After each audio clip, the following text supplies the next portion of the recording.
Okay, so we're ready to start. I'm sorry to be a little bit late, but I was at the airport meeting my daughter who was coming home from Pakistan.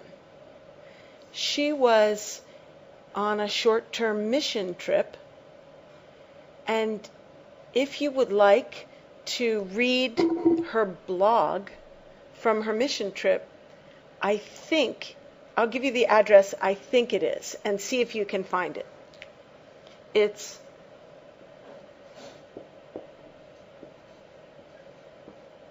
Michelle.Noyes at, I think that's blogspot.com.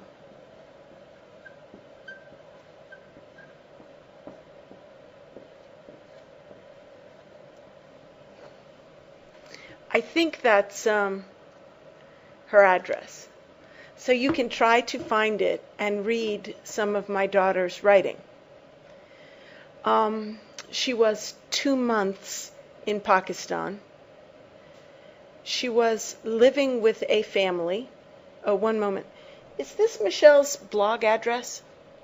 Do you know? Alessandro's going to check this for you.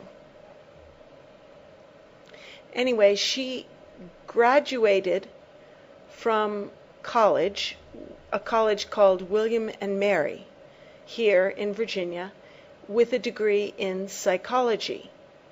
And she went to Pakistan to learn something about the use of psychology to serve internationals, expatriate missionaries. So she spent 2 months there and came back tonight. And I'd love it if you read some of her entries and gave me feedback. It's another thing to read in English.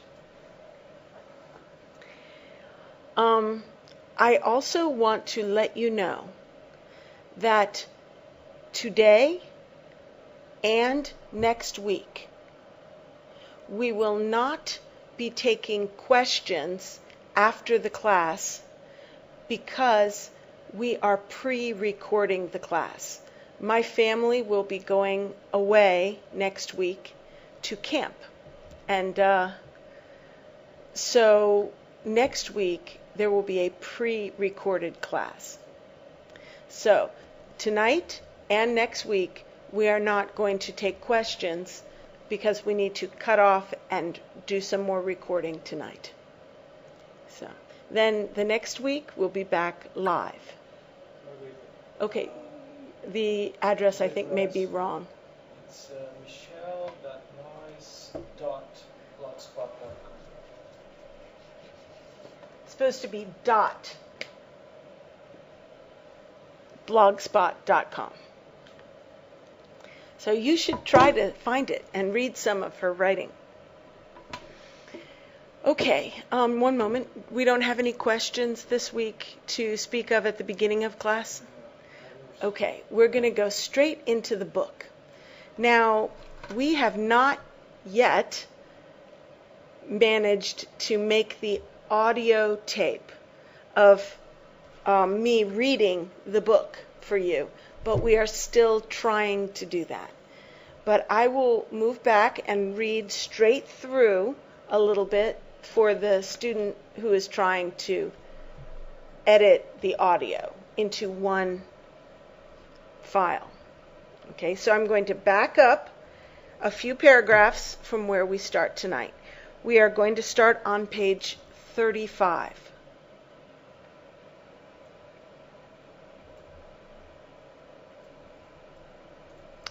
Okay, I'm going to begin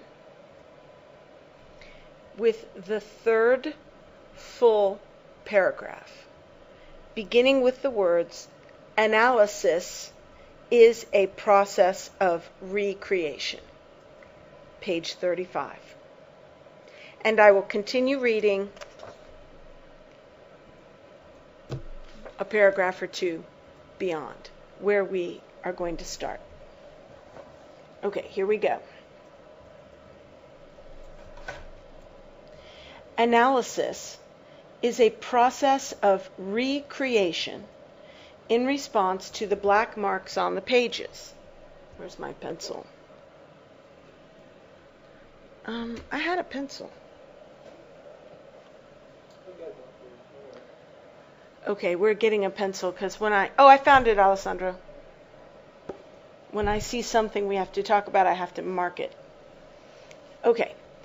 Analysis is a process of recreation in response to the black marks on the pages. It is a more pondered following through of the process of recreation in response to the poet's words that any genuine and discussable reading of the poem must be. Such a recreation entails a diversity of kinds of judgment. And when I emphasize the diversity, I am thinking of the different kinds of value that we cover with the one word. A judgment is personal and spontaneous, or it is nothing. But to say that it is spontaneous is not to say that it may not have been prompted by a suggestion from another.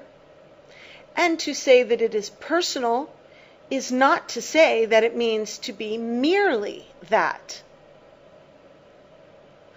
The form of a judgment is, "This is so, isn't it?" The question asking for confirmation that the thing is so.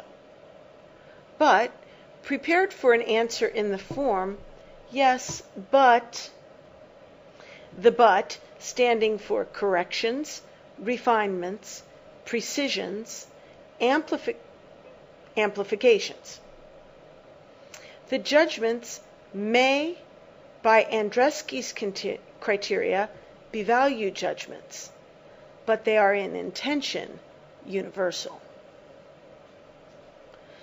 Though the validity of a total inclusive judgment of a poem cannot be demonstrated, it is always possible in criticism to get beyond the mere assertion.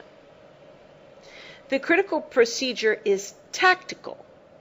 The critic, with his finger moving from this point to that point in the text, aims at so ordering his particular judgments, "This is so, isn't it?" that, yes, having in the succession of them almost inevitably come for answer, the rightness of the inclusive main judgment stands clear for the prompted recognition. It makes itself, needing no assertion. The element of prompting, of course, is present in the very nature of the critical undertaking, which embodies a positive impulse and has a creative purpose. This is what exhortation, the word about which Andreski is equivocally apologetic, registers in that passage I quoted from his first chapter, page 27 above. Okay, let's stop there and talk about that paragraph. Backing up to last week, I just want to remind you, analysis is a process of recreation in response to the black marks on the pages. So you remember, we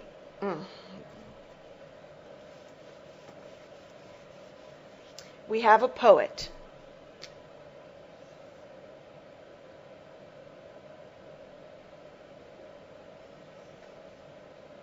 He is thinking something. He has ideas, images, a point that he needs to make from his heart. So he has some kind of an idea. That's a light bulb. That's a light bulb. We consider it to be a symbol of idea. Okay, so he writes it into a poem. Black marks on the page. These black marks contain his idea. Then we have a reader. I don't draw faces well. He sees the black marks and recreates the idea.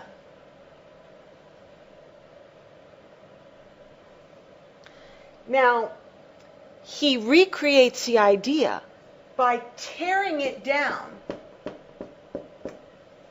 and analyzing it. Analysis is a process of tearing it apart. Take this piece and understand it. Then take this piece and understand it. Then take this piece and understand it. And then put all three pieces together and it gives you an idea. So you rip it apart and you reassemble it into an idea. Hopefully the same idea in the translation process. Now, this idea was created in this person's mind in response to prompting by black marks. It's a creative process, but also a recreative process. This idea here will be slightly different than this one here. This person has created new information from within themselves and from information they get from the poem. So it is creative, the process, and also recreative. Analysis is a process of recreation of an idea in response to black marks on the pages.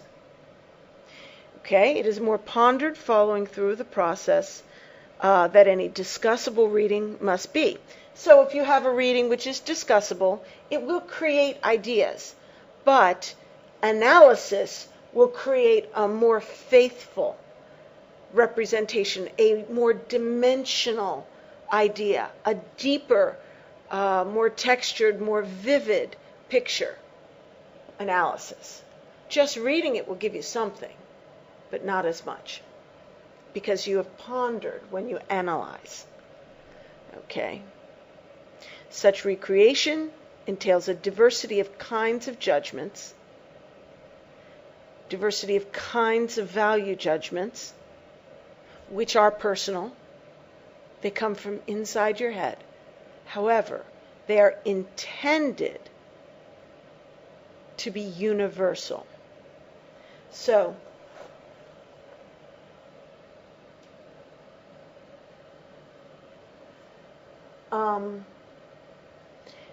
it would not be right, it would not be good poetry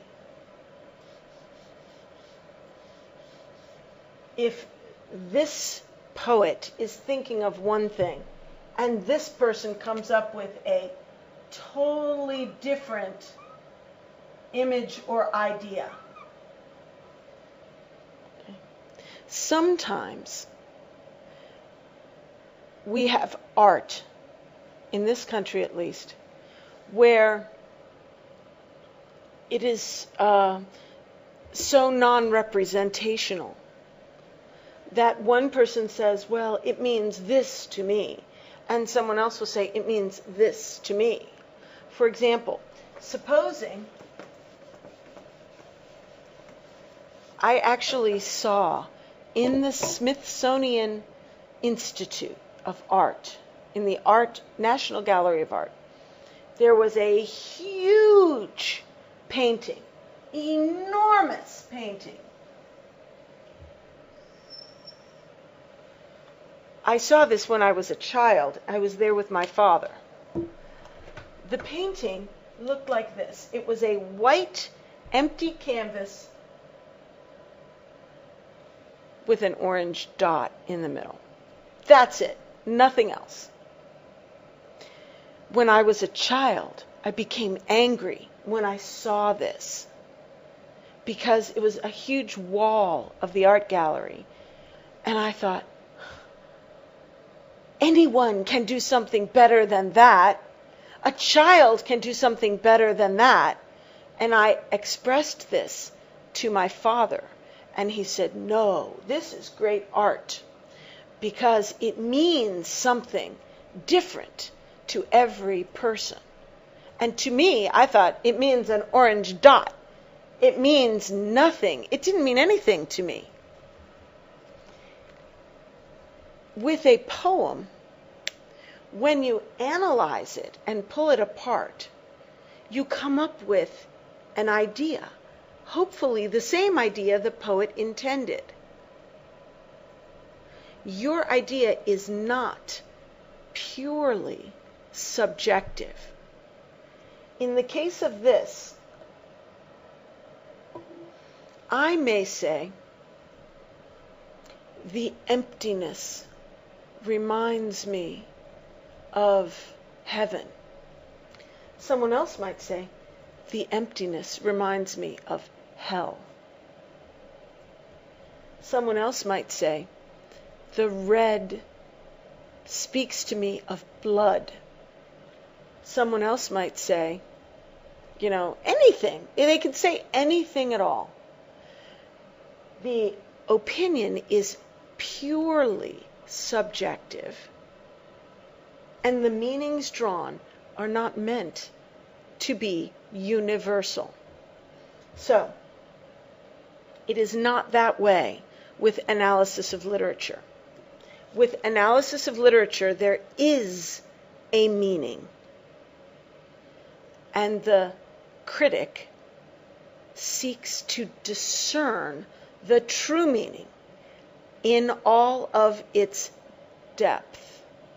And if the literature is great, there will be a lot of depth. There will be layers of universal meaning that can be mined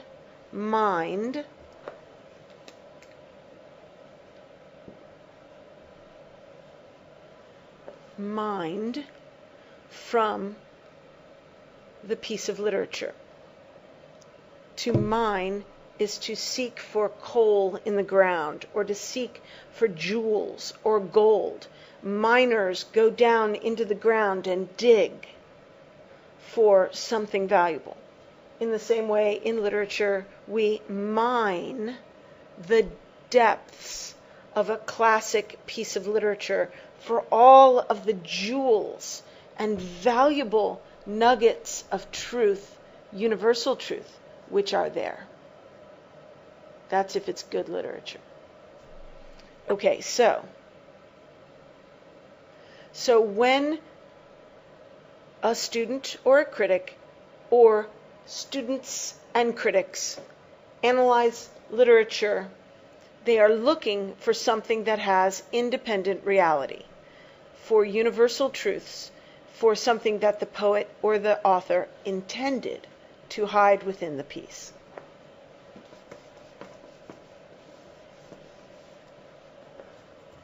Okay, beginning at the bottom of page 35, our new material, we are starting now. Everything I said already was review from last week. Okay, beginning with the words, though the validity. Page 35, last paragraph. Though the validity of a total inclusive judgment of a poem cannot be demonstrated, it is always possible in criticism to get beyond the mere assertion. Okay, let's begin with the definition of mere assertion.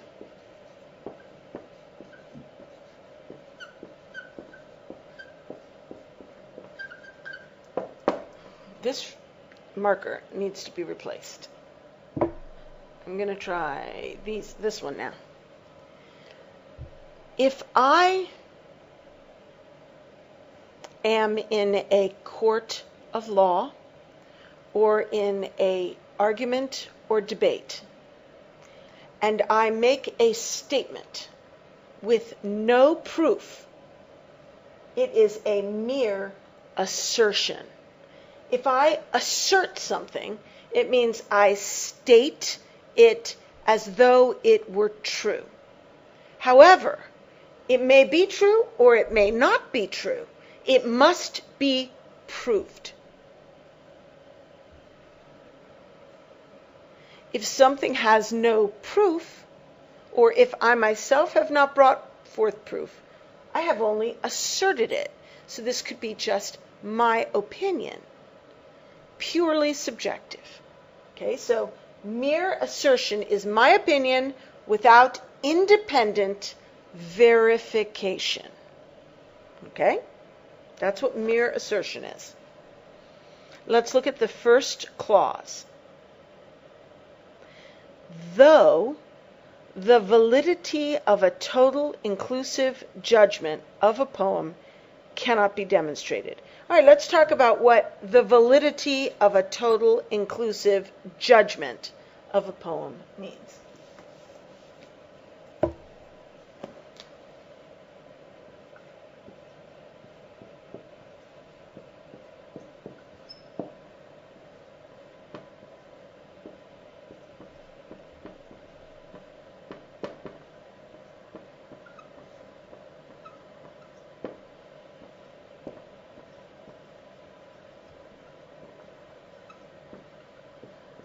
Okay,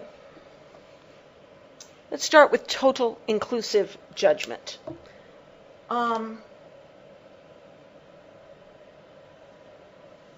This phrase indicates or denotes a final, comprehensive statement of what the meaning of the poem is. So, if I read a poem and I rip it apart and I come to conclusions about what it means and what it is saying, and I write a paper and publish it for all the world to see, this is what this poem means, comprehensively. That would be a total inclusive judgment. Inclusive meaning it includes everything there is. There is no more to be found. I have stated it. This is the definitive answer. Close the book on it. We now know the truth. Total inclusive judgment. Comprehensive. Okay. The validity of this cannot be demonstrated. Okay, if an argument is valid, that means it is properly supported and it is true. Am I correct about that? Actually, in logic, there's a technical definition of validity, and I believe it's logically formulated in a correct sequence, logically supported, and true. Maybe that's sound. But anyway, basically, that is what it's saying here, though. Though the truth of the total inclusive judgment cannot be demonstrated. In other words, this type of a thing is not provable. You cannot support your total inclusive judgment in a way that closes the book on discussion. Okay? Though. Okay, we start with the word though. The validity of a total inclusive judgment cannot be demonstrated.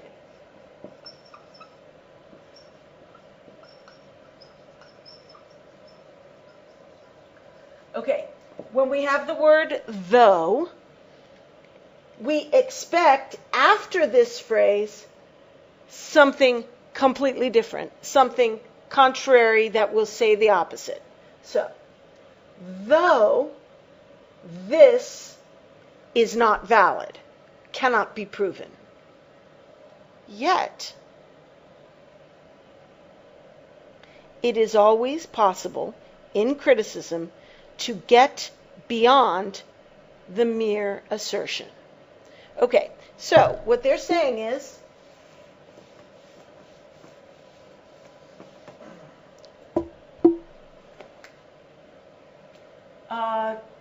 total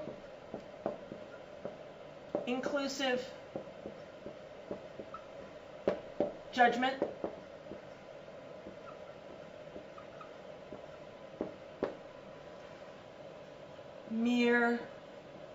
assertion.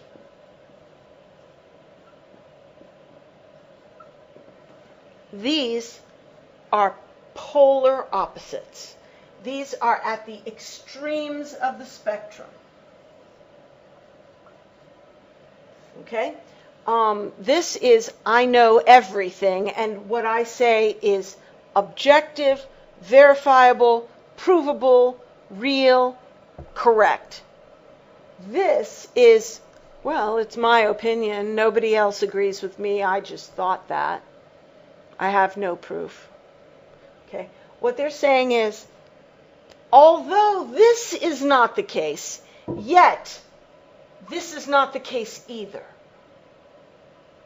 We can always get beyond mere assertion. We're never, with poetry and with analysis, we're never at the point of, you remember that piece of art with the dot in the middle, and everybody has a different answer of what it means. Okay? That is never the case. We always can get beyond mere assertion. Mere assertion would be a starting place. We can always do better than that. We can always get beyond that. Although we can never quite get this far. The validity of this cannot be demonstrated. But we can get beyond that. Okay? We're going to be somewhere in the middle. There's going to be some level of proof, support, some level of independent verification for our assertions about literature when we are doing analysis. What he's getting at is that when we discuss literature, there is independent existence to the ideas and truth that are under discussion. It is not pure subjectivity. It is not the way people say, well, what's true for you is true for you, but it's not my reality. People say that about religion. They say, that's fine, it's good for you. Christianity, it's good for you. It's not true for me, but it's true for you. Okay. What they're doing is they're putting the ideas on the level of mere assertion, unverified, unsupported. You're entitled to your opinion, I'm entitled to mine, and they're equally valid. Okay. Well, when we discuss literature, when we discuss poetry, that is not the way it is. According to Levis, there is truth, and there is independent existence to ideas. And so it's in here somewhere. Hopefully, the more you analyze, the closer you get to a total inclusive judgment, but never fully reaching it. Okay, so first sentence, though the validity of a total inclusive judgment of a poem cannot be demonstrated, it is always possible in criticism to get beyond the mere assertion. The critical procedure is tactical. The critic, with his finger moving from this to that point in the text, aims at so ordering his particular judgment, this is so, isn't it, that yes, having in the succession of them almost inevitably come for answer, the rightness of the inclusive main judgment stands clear for the prompted recognition. It makes itself needing no assertion. Okay, let's do that little by little. I want to tell you something.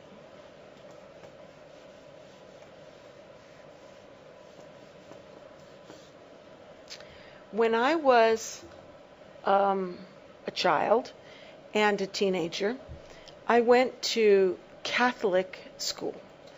And in Catholic school, where I was, the methods of teaching were a little bit behind the times. And that was good, because the times were the 1960s. And in the 1960s, all hell broke loose in American education.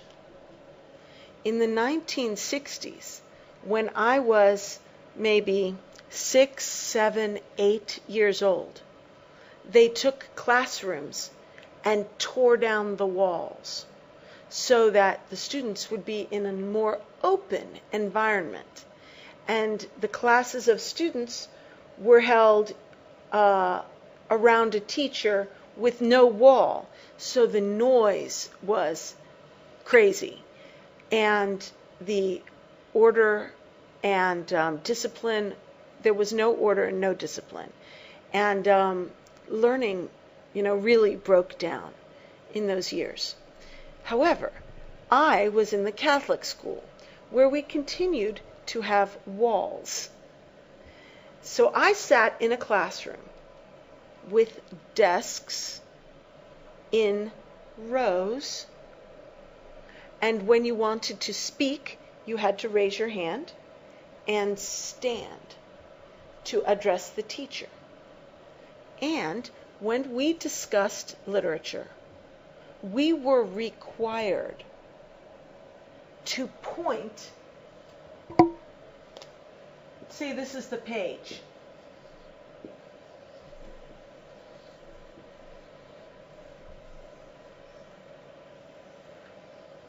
Page 67. This is the page of a book. When we were discussing literature, if I had something to say, I had to raise my hand, I had to stand, and I had to point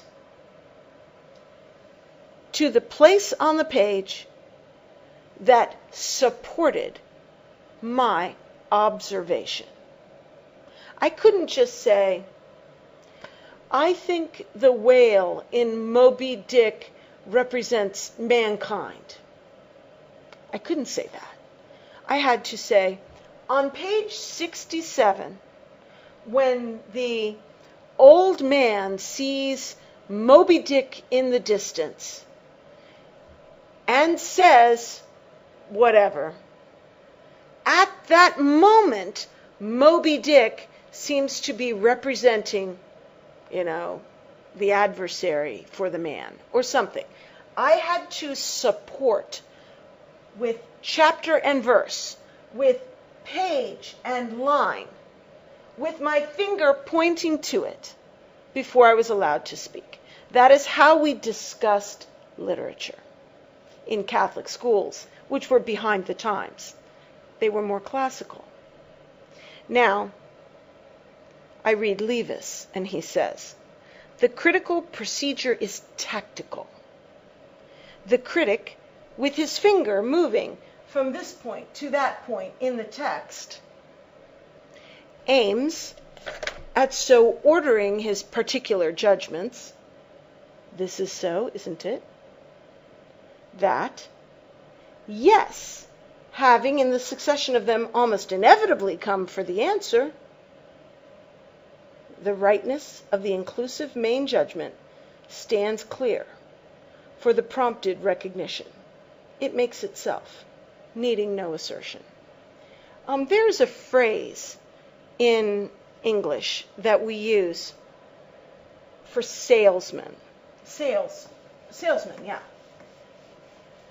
If you have a really good product to sell, you say, it sells itself.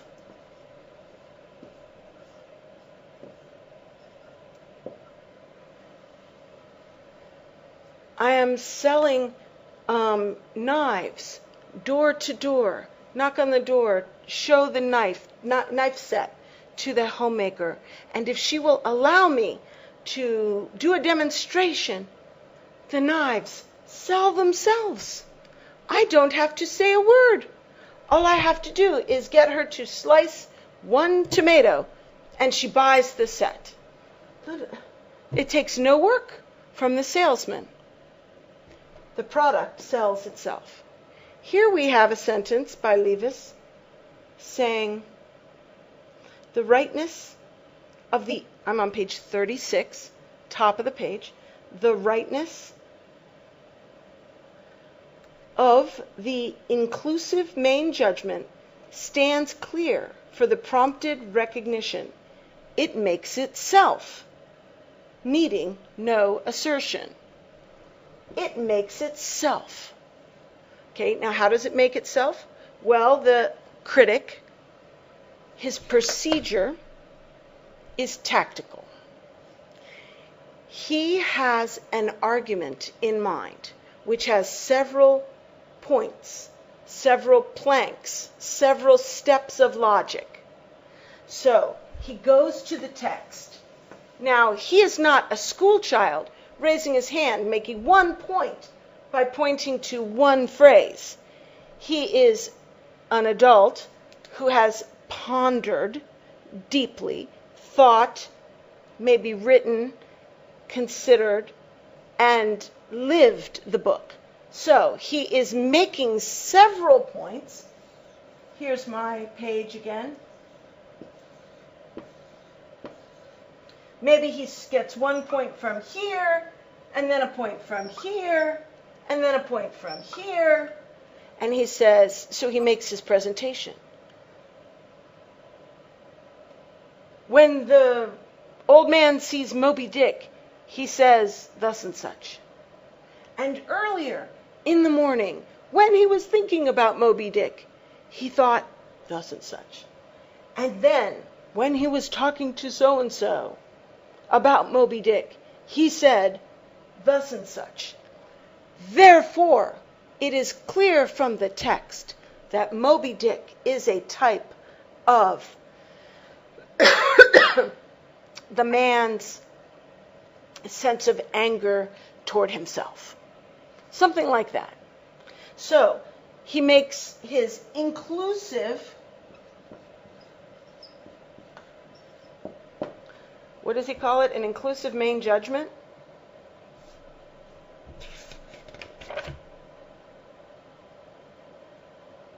Yeah, his inclusive main judgment.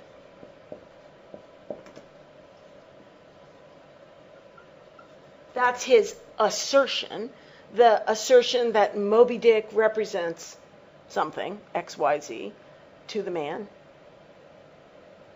It's inclusive because it includes all of his points and sums them up. So his inclusive main judgment makes itself after he has pointed these things out in such a way that he makes this point and he says, that's so, isn't it? And the person says, yes. And then he says, and this is so, isn't it? And the person says, yes, but maybe a little different, but yes. And he goes, okay. And this is so, isn't it? And they go, yes. And then he says, well then,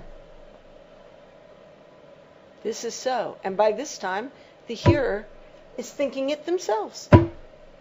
The main judgment has made itself. So let's reread the sentence. The critical procedure, the procedure is tactical. The critic, with his finger moving from this point to that point to that point, aims at so ordering his particular judgments, this is so, isn't it, that, yes, having in succession of them almost inevitably come, yes, yes, yes, almost inevitably come for the answer, the rightness of the inclusive main judgment stands clear for the prompted recognition by the hearer. For the prompted recognition.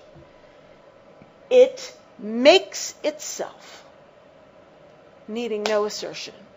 The people are practically making it for the critic after he has made the case so clearly. That's the critical procedure. Heavily supported from the text, not making things up out of your heart, like with this piece of art that we were talking about, which I still think did not belong in the museum. I had no respect for it. But maybe I'm ignorant on this. My father thought I was. But anyway. Okay. Needing no assertion. The element of prompting, of course, is present in the very nature of the critical undertaking, which embodies a positive impulse and has a creative purpose. Okay, so the critic is prompting the hearer to think his same thoughts. It's part of the nature that in making your case, you are suggesting things. And the critical undertaking embodies a positive impulse. You're trying to make a point. You're trying to convince. You're trying to communicate. And has a creative purpose because you're trying to recreate the idea that was in your mind as a reader. Remember? Wow, that guy looks terrible. Okay, you had an idea, and now you're trying to recreate it for someone else. So it's a creative process. All right, creative purpose. This is what exhortation, the word about which Andreski is equivocally apologetic, registers in that passage I quoted from his first chapter, page 27 above. Okay, remember when, it's a long time ago, Andreski, although he believed, or said he believed, that, objectivity is the value and the norm, yet he wanted to exhort his hearers to adhere to a value system that was not justified by anything. Okay, so that was on page 27. He was using the term exhortation or preaching. Well,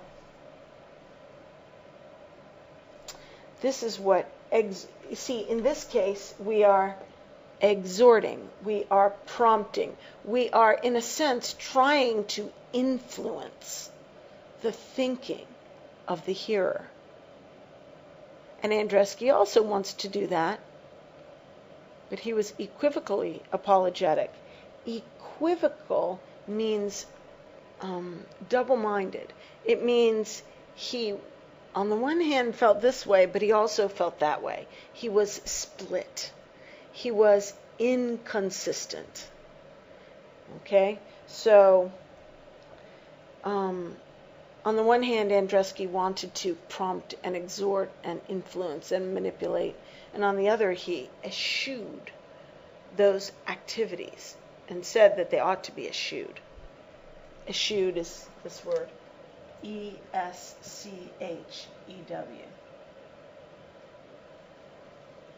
He eschewed the activity of manipulating people. Okay. This is what exhortation, prompting is what exhortation, the word about which Andreski is equivocally apologetic, registers in that passage I quoted from his first chapter above. Okay, now I'm going to read. If you have any questions about this, feel free to send them. We are live right now. Next week we won't be live. But if you have no questions about this chapter, I'm going to go on, this paragraph, I'm going to go on to the next paragraph.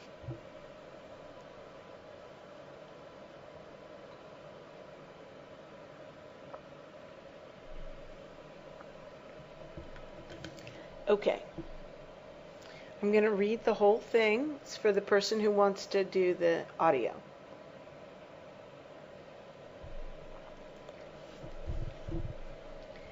Analysis, then, insofar as it aims at establishing a favorable judgment, is the process of justifying the assumption that a poem which we take to be a real poem stands between us in what is, in some sense, a public world.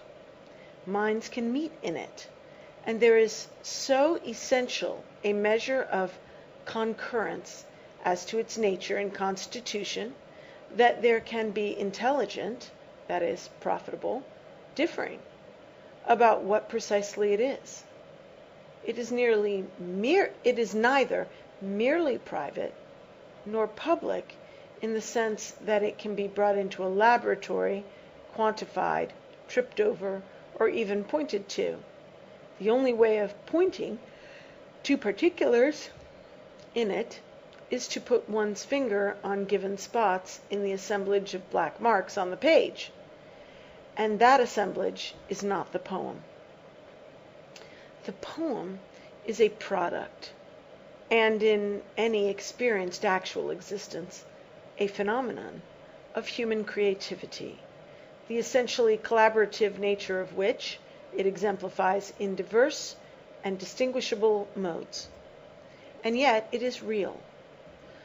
To use a formulation I threw out years ago in the course of defining the nature of the discipline, the discipline I'm concerned to vindicate, it belongs to the third realm, the realm of that which is neither public in the ordinary sense, nor merely private. Okay, let's go back to the beginning.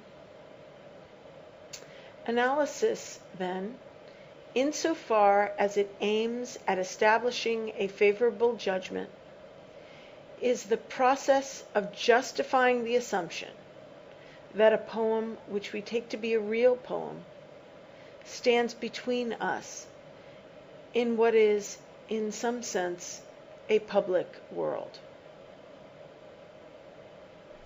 Okay, let's try to pick out the core of this sentence, the skeleton, and then we will put the flesh onto the bones, okay, in this case.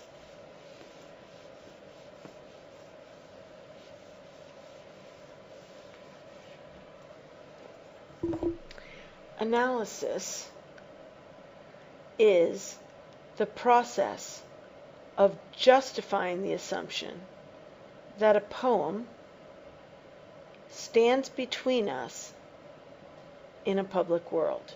Okay, I think that's it. I was skimming over the extra stuff just with my eyes. I'll write the core of it up. Analysis is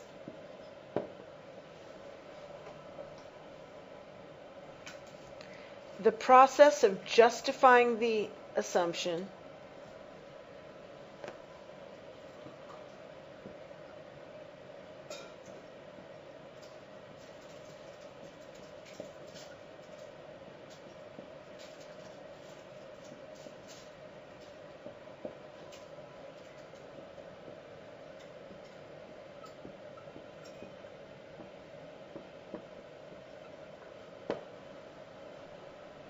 that a poem stands between us in a public world.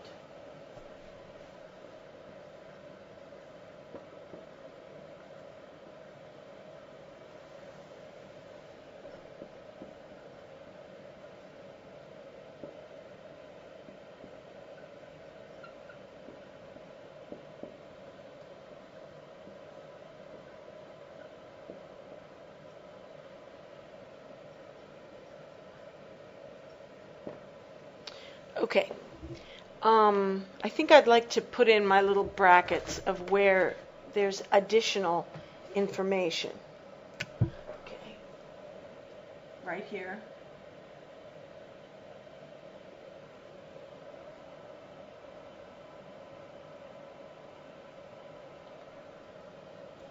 Right here.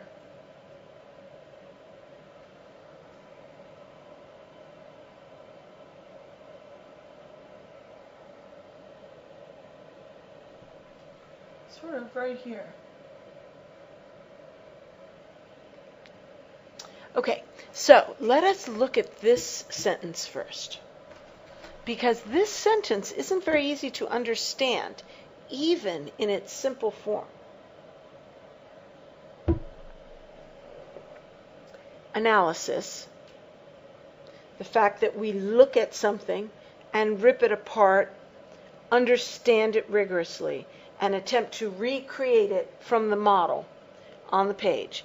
Attempt to recreate the ideas and the information, the import, the feelings, the images, the deep truths and actual experiences that are embodied in the poem. Okay, we're trying to recreate all that through a process of analysis. The fact that we are doing this is for the purpose of justifying the assumption. Justifying could be, you could say, proving the assumption. What assumption? That a poem stands between us in a public world. Let me give an example using the word we looked at before. Remember, I said we were mining a piece of literature for truth. If I begin to dig in a certain place, and I go so far as to construct a mine with beams and go deeper and deeper and hire men to spend money to keep going deeper and deeper, this is because I believe that there is actually oil or jewels or gold or something, silver, copper, something down there. I don't just dig for no reason. If there were not gold or jewels in the ground, if I did not assume that there were actually gold and jewels down there, I would not invest in the process of building a mine and working it. In the same way, analysis is a process of mining. It takes a lot of time, and it takes a lot of education. It takes a lot of thought. And if there is no truth, if there is no meaning, which is actual and real, which I can take out and sell like jewels, real jewels that I can make money off of, if there is no truth in actuality, then there would be no purpose in searching for it. So, analysis is the process of justifying the assumption that a poem stands between us and a public world. What he's really saying is that a poem is real, that there is actual independent existence to the truths that can be found in there.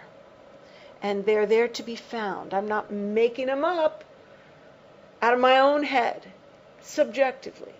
I am searching out in a public world. Someone else could come and search. Someone else, several people could be searching in the same place and publishing the jewels of wisdom that they come up with. The poem, it stands between us in a public place with independent existence. And that which can be found in it is objective. Okay, so analysis is the process of justifying the assumption. Justifying means proving.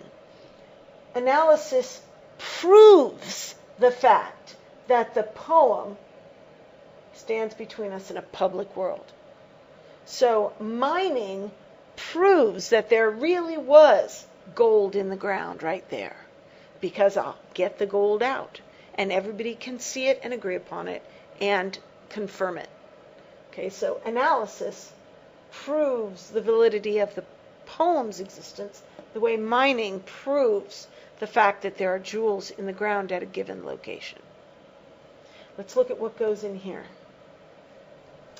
Analysis, then, insofar as it aims at establishing a favorable judgment. What's a favorable judgment?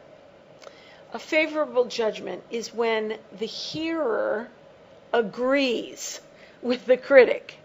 If the critic makes his point, this is true, that is true, that is true, so my judgment is true, right? And the hearer says, right, that is a favorable judgment. They agree. He has made his case, and everybody agrees that he was correct, and we're all in agreement. Okay? So analysis, then, insofar as it aims at establishing a favorable judgment. Okay, insofar as it aims. What that phrase means, let me just put that up here so you can see it.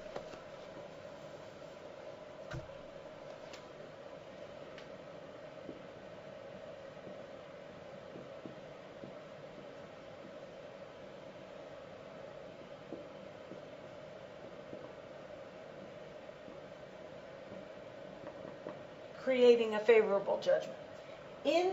Analysis, then, insofar as it aims at creating a favorable judgment. Okay, that means that analysis has multiple aims. It has multiple purposes. It doesn't only aim at creating a favorable judgment. There may be other reasons for doing analysis. However, in that one aspect of analysis, insofar as it aims at creating a favorable judgment. So in that dimension of analysis, it is the process of justifying the assumption. So analysis is actually far more than just justifying the assumption that a poem is real and stands in a public world. So analysis does justify the assumption that the poem is in a public world, but it also does lots more. In fact, justifying this assumption is really only a very small part of what it does. In fact, all of us who would engage in this sort of analysis already believe that the poem exists in a public world. So they would be, we call it preaching to the choir.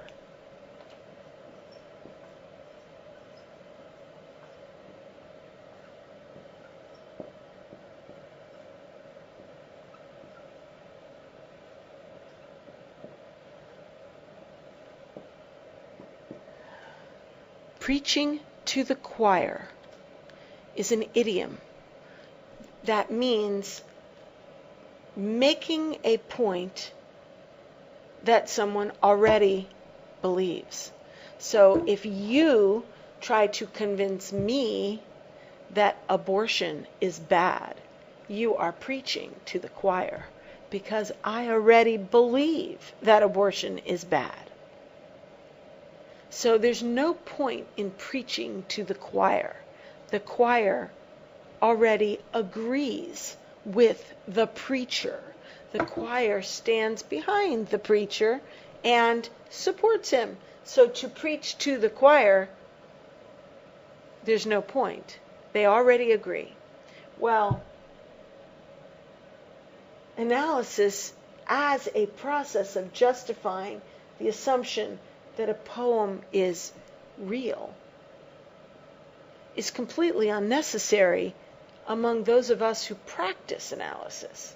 It is only necessary with respect to the outer world, the world of Bertrand Russell, the world of people who pooh-pooh literature and say that anything we say about literature is purely subjective and it isn't objective in any way.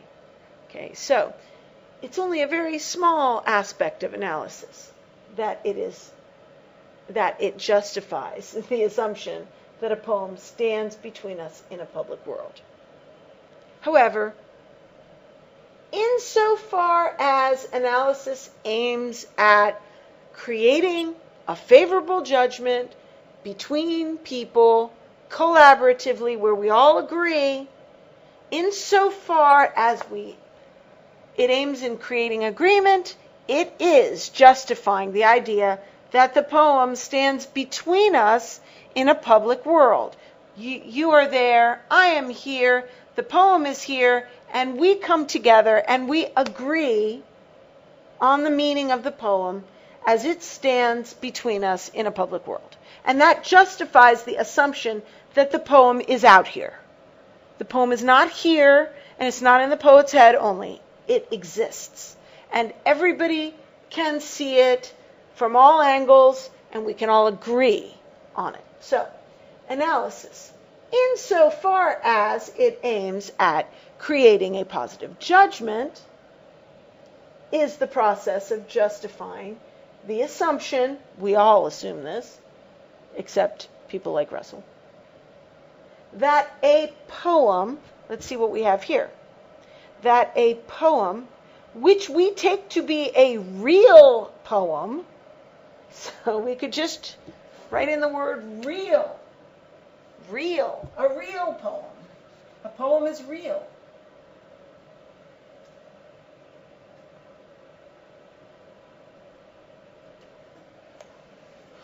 Okay, so this is underlying the idea that all of us who do this sort of thing believe that poems are real. We take them to be real. We take them, that phrase, we take to be, means we believe that it is real. Other people don't, but we do. Okay, so a poem, which we take to be real, stands between us in a, where are we? Stands between us in what is in some sense a public world. Okay, what is in some sense a public world?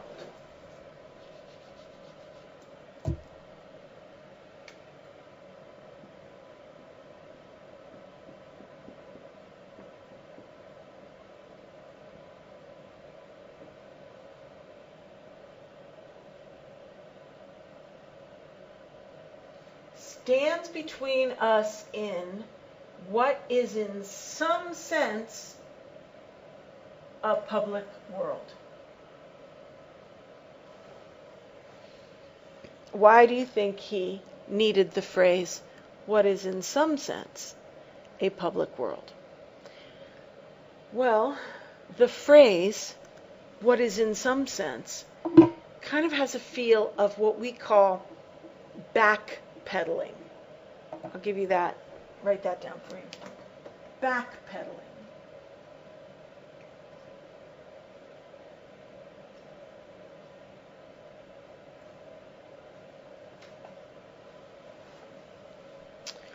That's another idiom.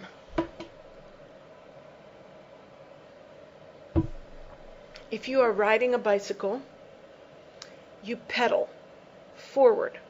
You keep going forward smoothly. You're going forward, going forward, going forward. All of a sudden, you see something you're not sure about. Maybe there is a car up ahead that you think may turn in front of you, or maybe there is a child playing and you're a little afraid he will run out, or something you're not sure of. Well, then you start backpedaling. Now, backpedaling does not put on the brakes.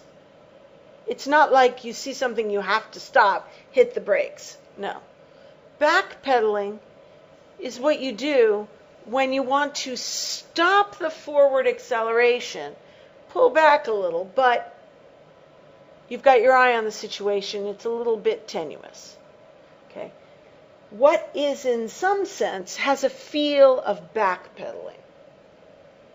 Apparently, he cannot make the case that a poem stands between us in a public world with full literal validity, just clear sailing.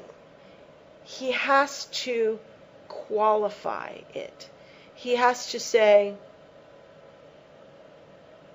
it's not quite the same as other public things.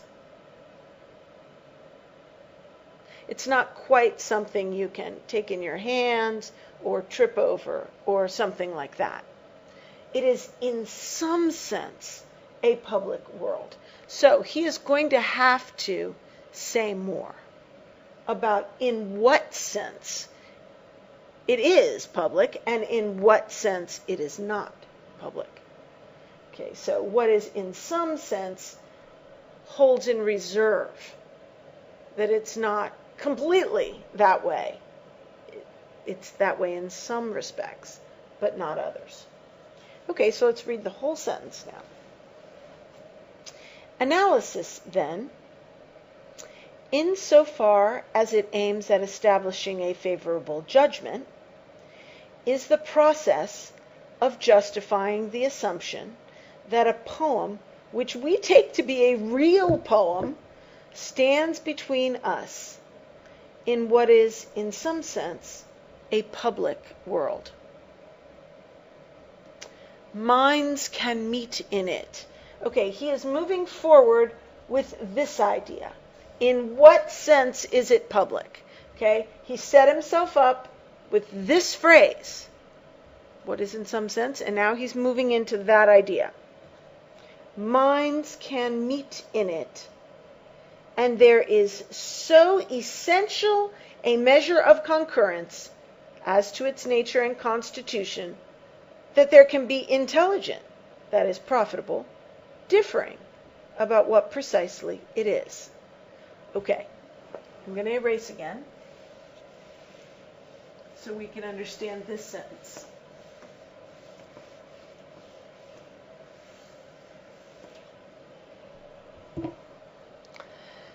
Minds can meet in it.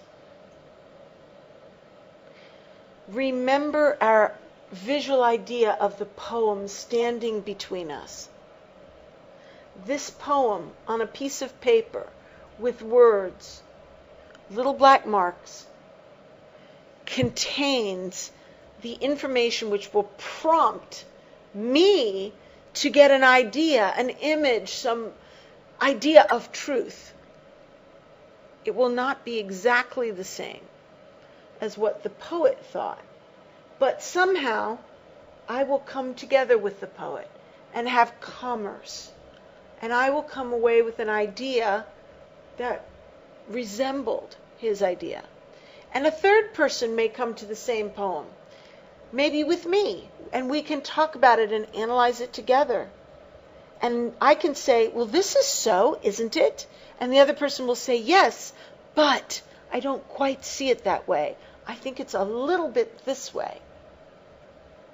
So our minds meet, and we have commerce, and we discuss. So in that sense, the poem is like a room or a place where we go to connect, to inseminate one another with ideas. I remember in my garden right now, there are a lot of dragonflies, bugs, you know. They look kind of like this.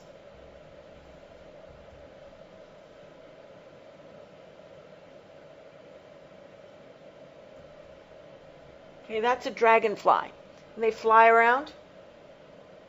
And every now and again, I see two dragonflies that are like this.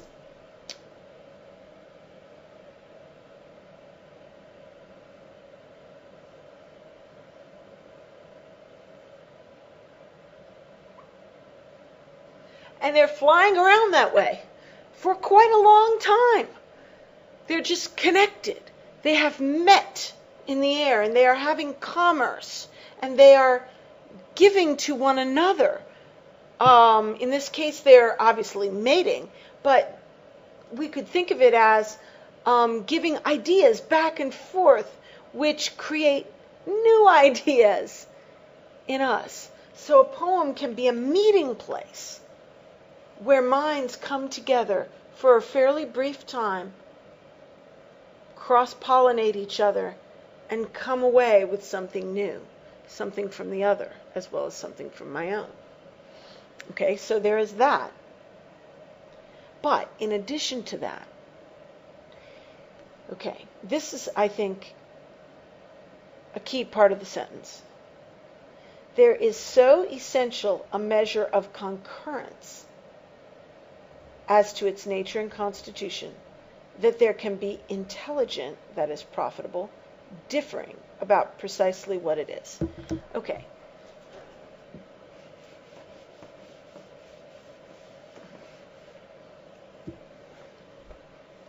Have you ever heard the story of the 5 wise men? I think they were supposed to be wise men. And the elephant. I'm not a good drawer, but I'll try to draw it for you. Here's an elephant.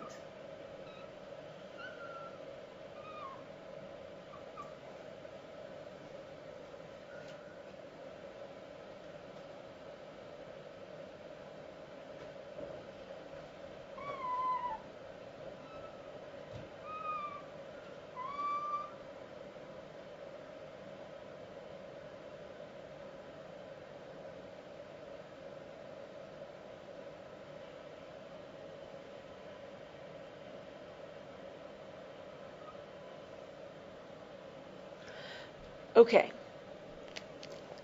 Maybe they weren't wise men. Maybe they were blind philosophers. I think that was it. 5 blind philosophers came upon an elephant. And they were blind, so they couldn't see. So they were trying to discern what the elephant was like. And the first blind philosopher, he has a turban on his head.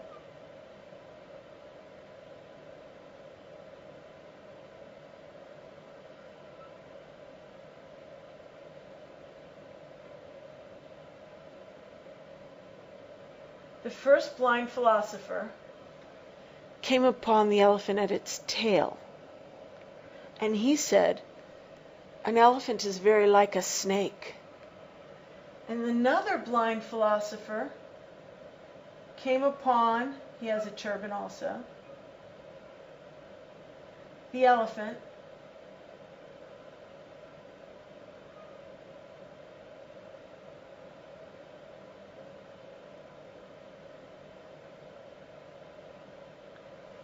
At his foot, and he said, the elephant is very like a tree. It has a trunk. And another one came upon the elephant at his ear.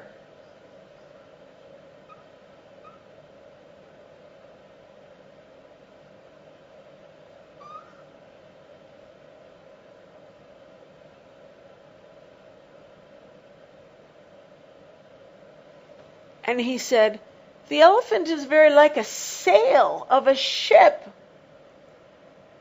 And another philosopher came upon his side, and he said, an elephant is like a wall, very solid and flat. And then there was one more over here, and I think he said something about this wet thing. And he's I don't even remember what he said.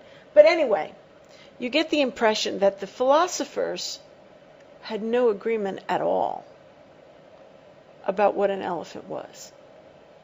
So their discussion simply turned into a fight. No, it is like a snake. Not at all. It is like a tree trunk. You're all wrong. It is like a sail. There was no intelligent discussion between them. Nothing profitable. Because there was no agreement, nothing even close to where they could discuss. Now, if two of them had found the same spot,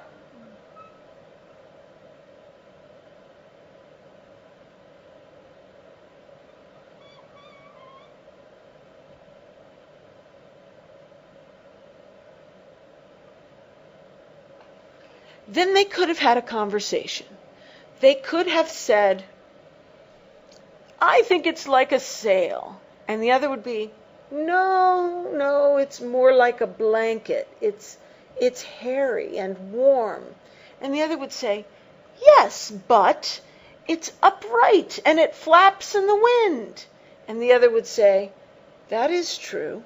An elephant is like a very thick, warm sail, kind of like a blanket used as a sail.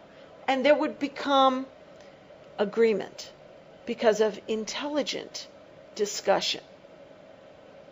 But there had to be substantial shared perspective before intelligent and profitable discussion could take place. So, let us go back to the sentence in the book.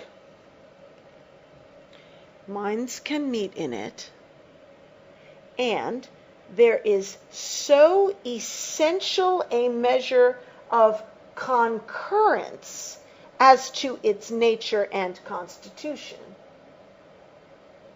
that there can be intelligent, that is profitable, differing about what precisely it is. So the whole point is, when we are analyzing a poem or a piece of literature, if the piece of art were like my original example to you, and I said it means heaven, and someone else said it means hell, and someone else said it means blood, and someone else said it doesn't mean anything, there can be no discussion. There essentially is no meaning. This is just an expression of nothingness. And that is what some would have us believe, that all literature is, just purely subjective, pure subjectivity. However, the point that Levis is making is, when you have a poem which stands between us in a public world, and we are able to have profitable discussion about it, then that rests on the assumption that there is a substantial concurrence as to what it is. And that lends credence to the idea that the poem actually exists in a public world. It exists. Independent people viewing it will come to the same conclusion because they're all perceiving something. They're not just making it up out of their head. If more than one person is a witness to something, it is true. It is established. So, minds can meet in it, and there is so essential a measure of concurrence. So, by essential, I would say substantial, and essential means intrinsic. We really can see. We have substantial agreement. For example, two people would say, well, this is a marker. It is red and white, and it has letters, and it's sort of a light red. And then someone else would say, no, I wouldn't call that a light red. I would say that's a medium red. That's a standard, pure red. And I would say, and then I would come back with, well, yeah, but I think it has a little more yellow than a standard red. It's kind of a yellow, almost an orange. And then someone else would say, well, yeah, it is kind of orangey, but more on the red side. And then I would say, well, yeah, I agree. So we agree about 98% of it, and we dicker about the exact shade of red. We agree that it is red. We differ on minutia because the thing stands between us in a public world. And in the same way, a poem, we have substantial agreement about what it's about. And we dicker over the finest shades of meaning.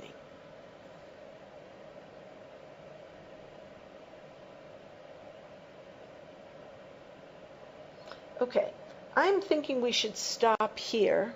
It's our regular time for stopping, and we are actually going to go on after we sign off and record for next week.